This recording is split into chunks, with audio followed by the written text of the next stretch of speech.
Alright people, let's head back to 2009. We're gonna talk about the Glatorian sets. Because dude, these sets are frickin' fantastic. The lore, the characters themselves, their unique designs, everything that goes into them.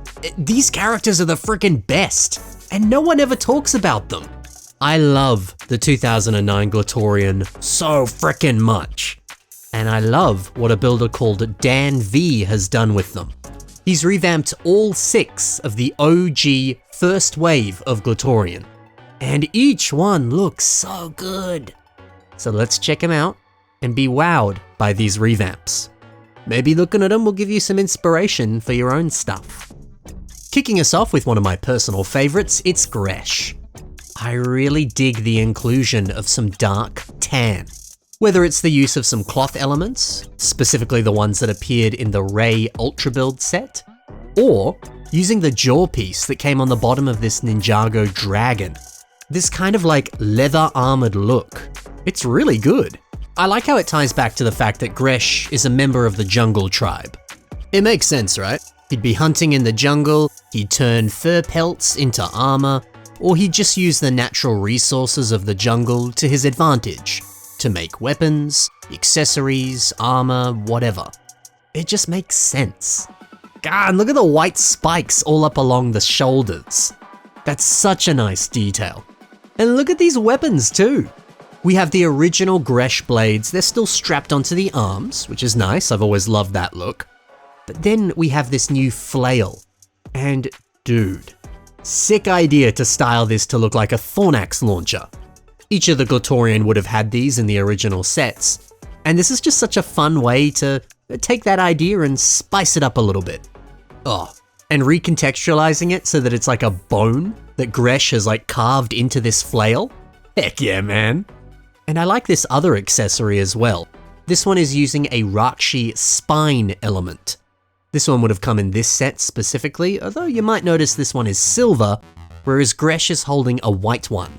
If you wanted this in white, it would have come on the Midgard Serpent in this LEGO Vikings set. That set is littered with good Bionicle recolors. It's a good set, you gotta pick it up. It's not cheap these days, but it's worth it. I love all these new additions and the way that they tie back to his jungle theme. It's genius. Dan V has also tackled a Skrall, and already the new silhouette of this feels so striking. Doubling up the shoulder blades, but taking them off the shoulders and turning them into like back tentacles. Or I guess it's just some sort of like spider-like weaponry. Whatever it is, it looks so sick. There's something that's very deliciously evil about this. We also have a few like tubing pieces and other like bars and stuff that are on the bottom of these parts. It really does sell the idea that these are robotic appendages. I like it, it's some sort of enhancement that the Skrall has put on themselves. That's cool. Oh man, and this upgraded shield? The original one does have a bit of a buzzsaw look around the edges, but Dan V really said, nah man, let me intensify that and make it look so much cooler. Taking those big bulky invasion from below spikes and strapping them on the sides? Dang. I also love the look of the Kylo Ren cape on the waist. There's something about the kind of shape language of this. A big, thick black triangle at the base that leads your eye up to the torso, and then those weapons flaring out of the sides. There's just a lot of very intense lines, sharp angles, and a very like dominating silhouette for the character. It's good stuff. And one more thing, Makuta's mask. You might have noticed 2 of them on the torso. They make for some pretty good like muscular pecs. This is brilliant. And mate, how good does Tarix look? I really dig the idea of giving him a lone golden armored arm. It reminds me of Roman gladiators, because, when we look at them, that's what they had. And of course, with a name like Glatorian, it's obviously drawing inspiration from gladiators. So this feels like a perfect match. And hey, I think that's a good lesson there too. If you are planning on revamping any of the Glatorian or making your own custom Glatorian, take a look at ancient Rome, take a look at gladiators. You'll find a bunch of good inspiration in that sort of stuff. Plus too, the actual character of Tarix, he's meant to be a seasoned fighter. So leaning into the gladiator vibes just that little bit more, it just works. Something else that works well is the base that he's standing on. The art style of this feels so magical. You get a glimpse into the world that he inhabits and who he could be as a character. If that's the world he lives in, that does say something about who he is.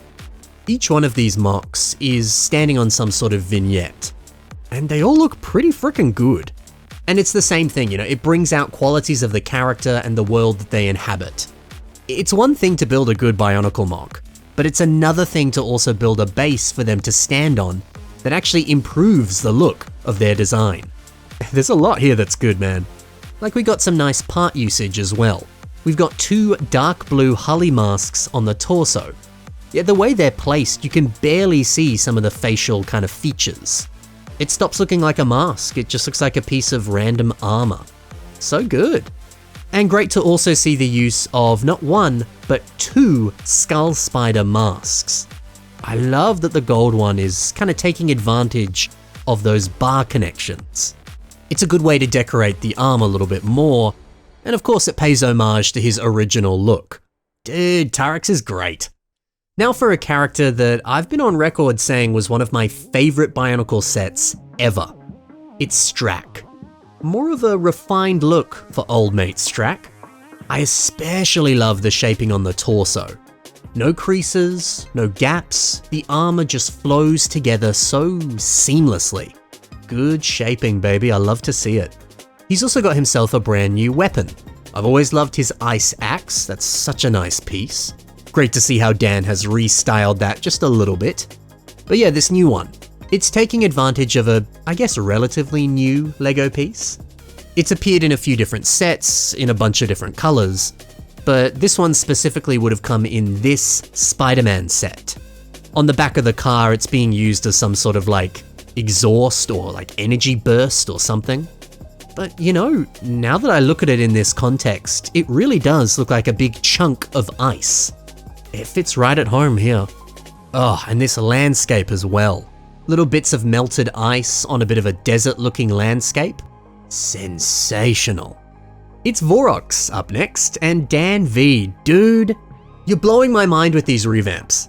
I love seeing some sand green on Vorox. Not something I would expect to work, but it does. And giving him a bit of a bug look with wings and antenna. I don't know, I never really saw Vorox as a bug creature, but now that I see it, yeah, it works. The mask does have some bug-like qualities to it to some degree. And props to you for taking advantage of the marbled look of his armor pieces. They start off tan and then they kind of flow into brown. And the way that you've used that to actually transition the colors on his body, so dope. We've also got Lezovic's silver blade on the end of his staff. Even on the original set that this piece came on, I really felt that this looked like some sort of giant shark tooth or something, and Lezovic has just forged it into a blade. But here it could be some sort of bone. Perhaps the Vorox was scavenging around some sort of like deceased carcass, and he used some of those resources to make this weapon for himself. I like that. The vibe of this piece is a good fit for the character. What a different take, but one that just feels right at home. And finally, the man with a very storied history and a brilliant look. It's Malum. Something I love about this one is the synergy between the base he's standing on and the character himself. The base, it looks like some sort of lava factory, like something you'd see on Mustafa from Star Wars. There's pipes and engines and all of this flowing lava. It looks pretty dope. And then Malum kinda has the same thing going on. He's like a living furnace. Even these new shoulder pads, they look a bit like that, right? There's like an engine inside his body that's constantly pumping fire, and you can physically see it like bursting out sometimes. It's like he's wearing some sort of containment suit, and if he wasn't wearing it, his magma powers would just be uncontrollable. It's a bit of a different take for a fire character. It's not one you see every day, within the world of Bionicle at least. But I dig it. I also dig the mix of yellow, gunmetal, and dark red. It just looks so good. We're spicing up his color scheme, but I think that's very appropriate. Nothing wrong with how it looked before, of course, but this is very nice. Oh yeah, and look at the waist. It's using a red Paraka mask, but not the one that came on the set, it's the one that came on the canister.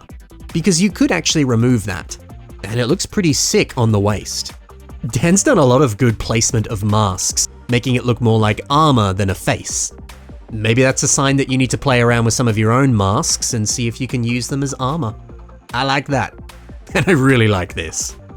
Dude, how good are the 2009 Glatorian? Especially Wave 1. Dan V, you absolutely nailed this.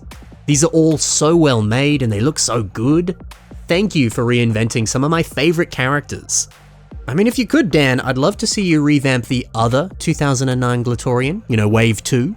That would be pretty cool. I'd love to see what you could do. And you, the viewer, those listening, I'd love to see what you can do. Are you going to revamp any of the Glatorian? Has this inspired you to do so? I'd love to see what you make. And also, be sure to check out Dan V's Instagram. I'll include links below. Go and comment on his stuff and let him know what you think. Thank you for watching, guys. Happy building, and bye for now.